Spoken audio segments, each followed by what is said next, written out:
Il y a précisément un mois, je vous partageais une drôle de découverte. J'étais dans Paris et je suis tombé par hasard sur une librairie qui vend des vieux bouquins. Parmi eux, il y en a un qui a retenu mon attention. Et je dois bien vous avouer que tomber sur ce bouquin, ça m'a bouleversé. Parce que c'est mon arrière-grand-père. Alors voilà, j'ai bien réfléchi et je me suis dit que moi aussi, j'allais faire mon journal de bord. J'ai donc fait une première cassette de ce journal de bord numérique sur ce que le monde retiendra de mars 2023. Et ça vous a plu ? Donc je suis content. Et vous avez été pas mal aussi à me dire que ce serait cool de garder une trace physique, donc je l'ai fait. Bon, je verrai plus tard ce que j'en ferai. En attendant, vous avez été nombreux et nombreuses à jouer le jeu, à vous faire témoin de l'époque. J'ai reçu quelques dizaines de messages vidéo et de notes vocales sur Instagram. Gaspard G, c'est cadeau.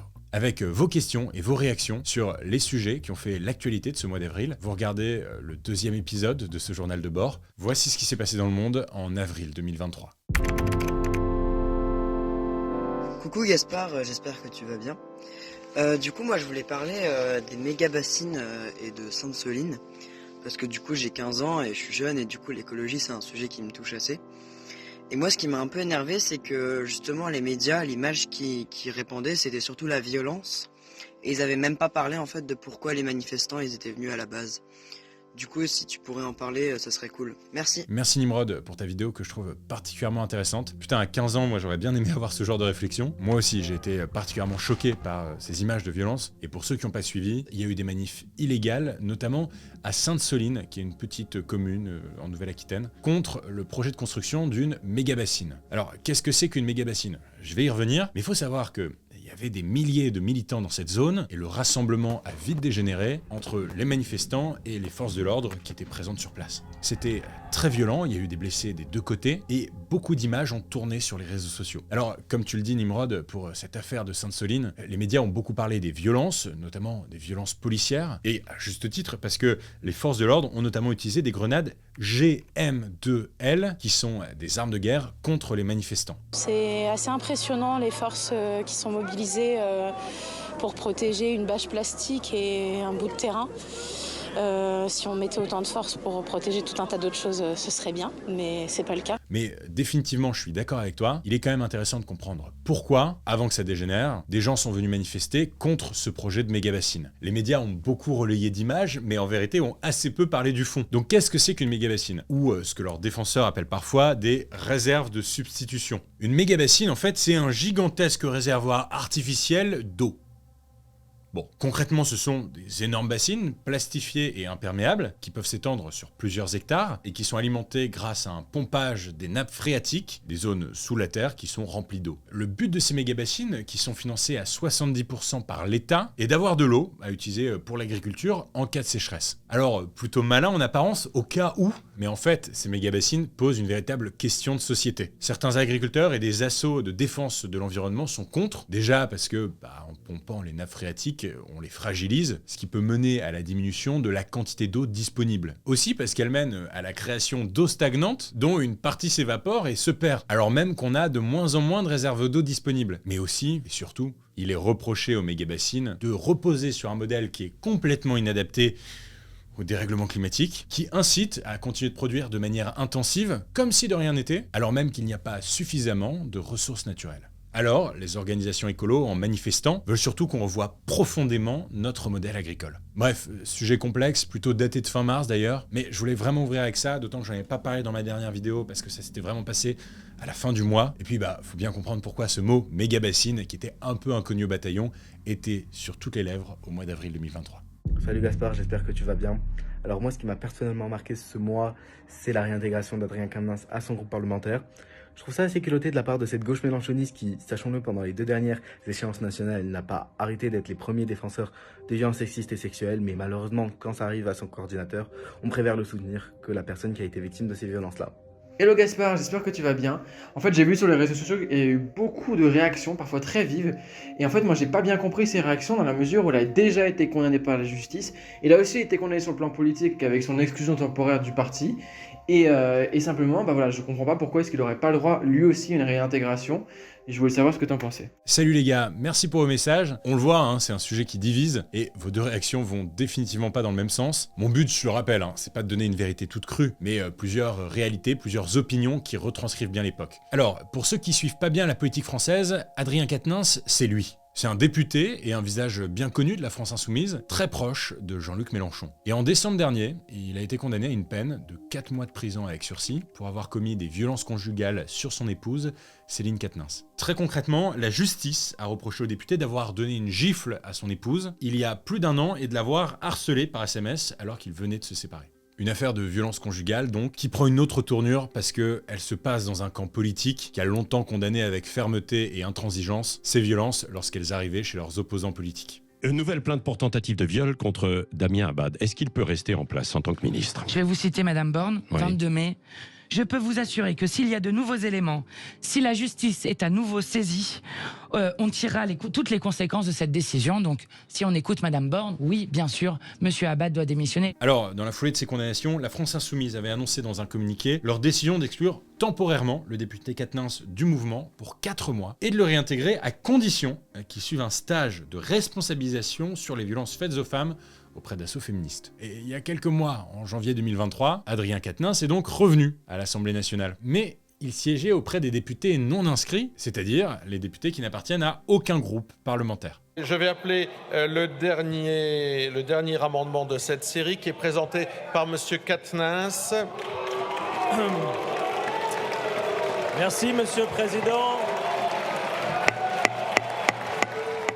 Bon, ça, c'est pour le contexte. Si je vous parle de ça aujourd'hui, c'est parce que ces 4 mois d'exclusion du député Quatennens se sont terminés ce 13 avril 2023. Du coup, les députés de la France Insoumise ont voté pour sa potentielle réintégration. 45 ont voté pour, 15 ont voté contre, 2 se sont abstenus et 10 n'étaient pas présents lors du vote. Le député a donc officiellement réintégré le groupe des Insoumis à l'Assemblée nationale, ce qui n'a clairement pas fait l'unanimité dans l'hémicycle. Et ça, notamment auprès des groupes qui font partie de la NUPES avec la France Insoumise. La NUPES, ou la NUP, je le rappelle, c'est cette alliance des partis de gauche qui a été créée suite aux législatives de 2022.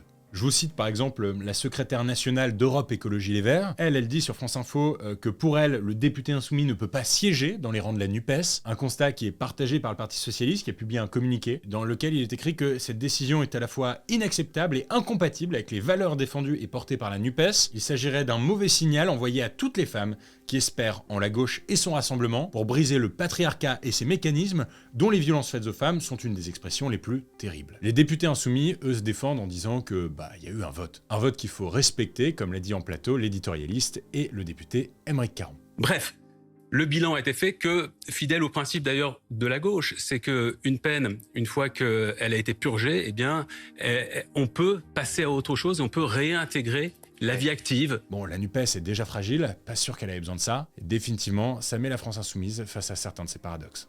Salut Gaspard, moi j'aimerais te parler du Conseil constitutionnel qui a quelques jours a validé une partie du projet de loi porté par le gouvernement sur la réforme des retraites. Je trouve ça assez injuste qu'après des semaines de mobilisation aussi forte, mais surtout après un débat confisqué à l'Assemblée, que le Conseil valide ce projet de loi quand bien même ils estimaient que la procédure était inhabituelle. Donc voilà, je comprends pas trop leur décision et quand on voit les mobilisations qui continuent partout en France, j'ai pas l'impression d'être la seule. Coucou Athénaïs, j'espère que tu vas bien. J'avais déjà pas mal parlé dans mon carnet de bord de mars 2023 de cette réforme des retraites. On en avait parlé ensemble d'ailleurs, t'étais dans le cortège si je me souviens bien. Donc sans rentrer dans tous les détails de la réforme des retraites, si vous voulez en savoir plus, cliquez ici et vous aurez la vidéo du mois dernier. En gros, je vous le rappelle, en mars 2023, la première ministre Elisabeth Borne a déclenché le 49.3 pour faire passer la réforme des retraites en squeezant le vote des députés. Et pour que cette loi soit validée, comme d'hab, il fallait que le Conseil constitutionnel l'examine. Le Conseil constitutionnel, pour ceux qui l'ont pas, c'est une institution composée de 9 membres. Vous avez peut-être vu déjà dans les médias, on les appelle les sages. C'est un peu la maison de retraite aussi des présidents de la République. Et ces sages sont nommés pour un mandat de 9 ans non renouvelable. Leur rôle, c'est entre autres de veiller à ce que les lois françaises respectent la Constitution, qui est la loi suprême du pays. Et dans le cas de la réforme des retraites, le Conseil constitutionnel a finalement rendu sa décision le 14 avril 2023 en validant une grande partie du projet de loi porté par la majorité et le gouvernement d'Emmanuel Macron, et notamment la mesure principale, à savoir le report de l'âge légal du départ à la retraite de 62 à 64 ans d'ici 2030. La loi a donc finalement été promulguée quelques heures plus tard, le 15 avril dernier. Et comme tu l'as dit Athénaïs, beaucoup de Français ont vécu cette décision comme injuste. Et d'ailleurs, lors de la prise de parole à la télé du président Emmanuel Macron, un appel a été lancé aux citoyens français, celui de faire un concert de casseroles pendant l'allocution du chef de l'État. D'ailleurs, pendant son discours, le président a dit regretter l'absence de consensus sur les retraites et a donné 100 jours à son gouvernement pour agir, je cite, au service de la France. Il a aussi dit avoir entendu la colère des Français, mais a affirmé que, pour lui, cette réforme des retraites était nécessaire. Pour autant, cette réforme est-elle acceptée? À l'évidence, non. Et pour les 8 principaux syndicats français, qui ont organisé toutes les grosses manifs jugées historiques d'ailleurs, cette réforme est brutale, injuste et injustifiée. D'ailleurs, les différents syndicats appellent les salariés français à faire du lundi 1er mai une journée de mobilisation exceptionnelle et populaire contre la réforme des retraites et pour la justice sociale. A priori, il devrait donc y avoir encore pas mal de personnes dans les rues le 1er mai pour manifester contre la réforme des retraites. Et oui, on n'a pas encore fini d'en entendre parler. Salut Gas, j'espère que tu vas bien et que ton équipe se porte bien également. Alors, en parlant d'actualité, il se passe quelque chose d'assez terrible en ce moment au Soudan et je pense que ce serait plutôt intéressant qu'on en parle en vidéo et qu'on relaye au maximum l'information. Il y a un conflit actuellement qui s'y déroule et c'est très inquiétant. Il y a déjà plus d'une centaine de morts, donc voilà, je pense que ce serait important d'en parler dans ta vidéo. Voilà, sur ce, bonne vidéo à tous. Hello Joe, merci beaucoup pour ta vidéo. C'est un sujet qui est hyper important, absolument terrible, alors merci d'en parler. Je vous remets un peu de contexte. Depuis le 15 avril 2023, il y a des combats meurtriers au Soudan, un pays qui est situé dans le nord-est de l'Afrique. En fait, ces combats opposent 2 généraux. Le général Abdel Fattah al-Burhan, qui est le chef de l'armée, et donc le dirigeant du Soudan actuel, et Mohamed Hamdan Daglo, le chef de l'unité paramilitaire RSF pour les forces de soutien rapide. Bon, une unité paramilitaire, pour ceux qui savent pas, c'est une unité qui s'entraîne comme les militaires, mais qui n'est pas officiellement reconnue comme faisant partie des forces armées d'un État. Alors il faut savoir que ces 2 hommes n'ont pas été toujours opposés l'un à l'autre, ils ont même été complices en 2019 quand ils ont organisé un coup d'État pour faire tomber l'ancien dictateur du Soudan, Omar el-Béchir. Le conflit entre les 2 généraux qui a été déclenché il y a quelques jours est le résultat d'un désaccord sur l'avenir du groupe paramilitaire au Soudan. En gros, l'armée veut bien intégrer le groupe paramilitaire, mais pose certaines conditions qui ne plaisent pas au chef des forces de soutien rapide, Mohamed Hamdan Daglo, qu'on appelle aussi Hemedti. Et pour régler leurs différends, les 2 camps ont finalement décidé de prendre les armes, notamment à Khartoum, la capitale du pays, et c'est particulièrement sanglant. Au bout d'une semaine de conflit, plus de 400 personnes ont été tuées et des milliers ont été blessés. Les Soudanais tentent tant bien que mal de fuir le Soudan vers d'autres pays voisins, comme le Tchad par exemple, alors que l'eau courante et l'électricité sont coupées depuis plusieurs jours dans la capitale Khartoum. La nourriture commence également à manquer dans un pays où, il est important de le rappeler, un tiers de la population souffre déjà de faim. Pour Antonio Guterres, qui est le secrétaire général des Nations Unies, la situation humanitaire au Soudan était déjà précaire, elle est maintenant catastrophique. Plusieurs pays comme les États-Unis et la France ont décidé de faire évacuer leurs ressortissants et diplomates. Clairement, pour les spécialistes de la région, cette guerre n'est pas prête de se finir, même si, et je viens de l'apprendre au moment où je tourne ce journal de bord, un cessez-le-feu de 72 heures a été accepté à compter du 24 avril à minuit. Salut Gaspard, dans le fond, Donald Trump a été convoqué au palais de justice de la ville de New York pour 31 chefs d'accusation concernant sa campagne électorale de 2016 avec des fonds de fraude et tout ça. Donc je sais pas si ça t'intéresse d'en parler, c'est encore d'actualité. Allô Mélodie, merci pour ton message, j'espère que tu vas bien. Ce qui me permet très rapidement de vous dire que j'ai reçu plein de messages de francophones en dehors de l'Hexagone qui me demandent s'ils peuvent participer à ces capsules temporelles. La réponse est évidemment oui. Je suis trop content d'avoir des envoyés spéciaux dans toute la francophonie et ailleurs. En plus, vous connaissez mon attachement au Québec, donc ça me fait plaisir. Merci Mélodie. Et t'as bien raison de me parler de Trump parce que ce mois d'avril a été marqué par un événement historique. Aux États-Unis, pour la première fois, un ancien président est poursuivi par la justice américaine. We today uphold our solemn responsibility to ensure that everyone stands equal before the law. Donald Trump s'est rendu début avril au tribunal pénal de Manhattan à New York. Il est visé par 34 chefs d'inculpation et non 31 pour être tout à fait exact. On lui reproche notamment d'avoir essayé d'étouffer 3 affaires au moment de la présidentielle américaine de 2016. Celle qui a fait probablement le plus parler concerne une actrice porno. Son nom c'est Stormy Daniels.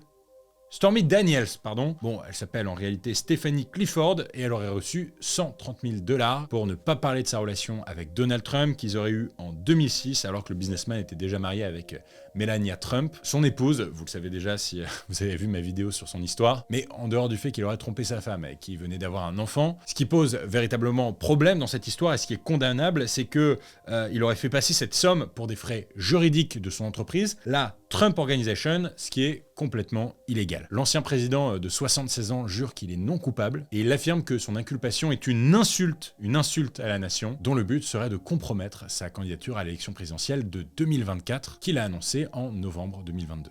The only crime that I have committed is to fearlessly defend our nation from those who seek to destroy it. D'ailleurs, pour info, on y voit un peu plus clair depuis ce mois-ci, puisque le président américain Joe Biden a lui aussi annoncé sa candidature à l'élection américaine de 2024. Évidemment, on a une impression de déjà-vu. Les deux sont presque ou déjà octogénaires. Je pense que l'Amérique a besoin d'un vrai vent de fraîcheur en politique, et ça, à la limite, c'est un autre sujet.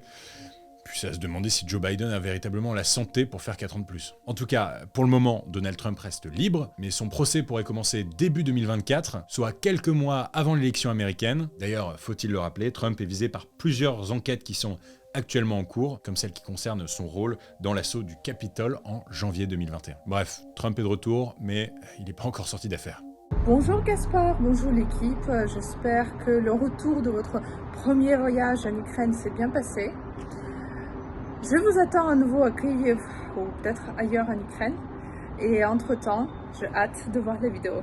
Coucou Dana, écoute, merci pour ton gentil message. On était, pour vous expliquer, la semaine dernière dans les rues de Kyiv avec Dana, qui était notre fixeuse en Ukraine. Parce que pour ceux qui me suivent pas encore sur Instagram, j'étais en Ukraine la semaine dernière. J'ai tourné un long reportage avec une partie de mon équipe. Ça a été un séjour qui a été fort en émotions et riche en rencontres aussi. J'ai vraiment hâte de vous montrer cette vidéo. Et j'ai pu constater que définitivement le conflit russo-ukrainien risquait de traîner un peu dans la durée et tristement donc avoir sa place dans ces capsules temporelles pendant encore un petit moment. Je vais pas revenir ici sur tout ce qui s'est passé en Ukraine, ce serait beaucoup trop dense. Pour ce mois d'avril en tout cas, il y a quand même 2 éléments que j'aimerais rappeler. Le premier, c'est que l'Ukraine promet depuis plusieurs semaines déjà une contre-offensive et ça, les civils ukrainiens l'attendent patiemment. Alors on connaît pas encore la date de cette contre-offensive. En revanche, il y a une date qu'il faut retenir, c'est celle du 18 mai 2023. Pourquoi ? Eh ben parce que la Russie menace de mettre fin à cette date à un accord qu'elle a signé avec l'Ukraine. Un accord qui a été trouvé en juillet dernier sous la supervision de la Turquie et de l'ONU. Cet accord qui avait permis la mise en place de couloirs sécurisés pour pouvoir faire passer des cargos marchands en mer Noire. Et les deux pays s'étaient engagés à ne pas les attaquer. Ce qui avait permis à l'époque d'exporter des tonnes de céréales qui étaient bloquées en Ukraine, notamment sur le port d'Odessa. Et pour pouvoir prolonger cet accord et permettre à l'Ukraine d'importer et d'exporter des marchandises, la Russie pose plusieurs conditions aux pays occidentaux, notamment la levée de certaines sanctions qui pèsent indirectement sur les exportations agricoles russes. Bon, j'en parlerai plus longuement dans ce reportage. On fait notre max, mais il y a beaucoup de montage, donc ça devrait paraître d'ici quelques semaines.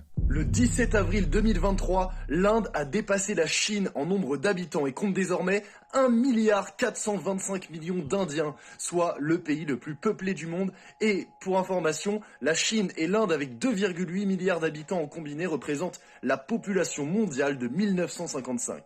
Wow, j'ai l'impression d'avoir vu un TikTok. Merci Gaspard. Très bizarre d'avoir quelqu'un qui s'appelle Gaspard en fait. L'info est dingue, mais je vais nuancer un peu le propos. L'Inde devrait ou a déjà dépassé la Chine et devenir donc le pays le plus peuplé du monde et même le rester jusqu'au moins la fin du siècle. Pourquoi je dis que je vais nuancer un peu le propos ? Parce que les sources donnent des chiffres un peu différents. En fait, surtout les estimations varient, puisque l'Inde n'a pas réalisé de recensement de sa population depuis 2011, mais en gros, le département des affaires économiques et sociales de l'ONU mise sur un dépassement d'ici la fin du mois d'avril. Son estimation, c'est que l'Inde devrait atteindre à ce moment-là 1,425 milliard d'habitants, mais le Fonds des Nations Unies pour la population estime plutôt que l'Inde dépassera la Chine à la mi-2023, donc plutôt en juin. Bon, à la limite, les chiffres, c'est intéressant, mais ça nous raconte rien. Moi, ce qui m'intéresse, c'est pourquoi. En fait, il y a 2 raisons pour lesquelles l'Inde détrône la Chine au classement des pays les plus peuplés dans le monde. Déjà, il faut savoir que en 2022, pour la première fois depuis 60 ans, la population de la Chine a baissé. Alors qu'au contraire, en Inde, la population, elle, continue d'augmenter. L'Inde pourrait atteindre, ce sont des estimations, mais 1,7 milliard d'habitants en 2060. 1,7 milliard d'habitants. Évidemment, une population aussi nombreuse, ça pose de nombreux défis. Des défis économiques déjà, puisque la population indienne est extrêmement jeune, 40% de la population a moins de 25 ans, des millions de jeunes chaque année entrent sur le marché du travail. Un autre défi consiste notamment à nourrir et à loger cette population grandissante. Plusieurs grandes villes indiennes font déjà face à une crise du logement. Et enfin, je pense qu'il est important de souligner l'impact environnemental. Je vous le rappelle, New Delhi est l'une des villes, si ce n'est la ville la plus polluée du monde. Et ça va clairement pas aider la santé de la planète. Merde, j'avais dit que je terminerais sur une note positive. Et bah j'imagine que ce sera pour le mois prochain. Bon, je crois que ces actus, ces images, ces témoignages résument bien le mois d'avril 2023 qu'on vient de vivre. C'était mon 2e journal de bord. Merci à celles et ceux qui m'ont envoyé des messages pour participer à ton tour. C'est très simple, il suffit de m'envoyer une vidéo ou une note vocale sur Instagram. Gaspard G, vous pouvez le faire tout au long du mois. Simplement bien préciser votre prénom, votre âge et votre ville. Vous êtes 568 000 abonnés à ma chaîne YouTube, ça fait donc à peu près 570 000 envoyés spéciaux un peu partout dans le monde. Petit rappel, si vous voulez soutenir économiquement mon travail, j'ai ouvert il y a peu une page Patreon. Ça permet de filer un petit coup de pouce, il y a plein de contreparties. Le lien est en description. Je vous donne rendez-vous dimanche prochain, même lieu, même heure, pour un nouvel épisode de l'Histoire 2. C'était Gaspard G, abonne-toi. Ma vidéo de la semaine dernière a un peu bidé. C'est pas grave, ça arrive, mais j'avoue, j'ai un peu le seum parce que je la trouve super chouette. Je reviens sur l'histoire du droit à l'avortement en France avec ma pote Louise Aubry de la chaîne YouTube My Better Self. Bon visionnage.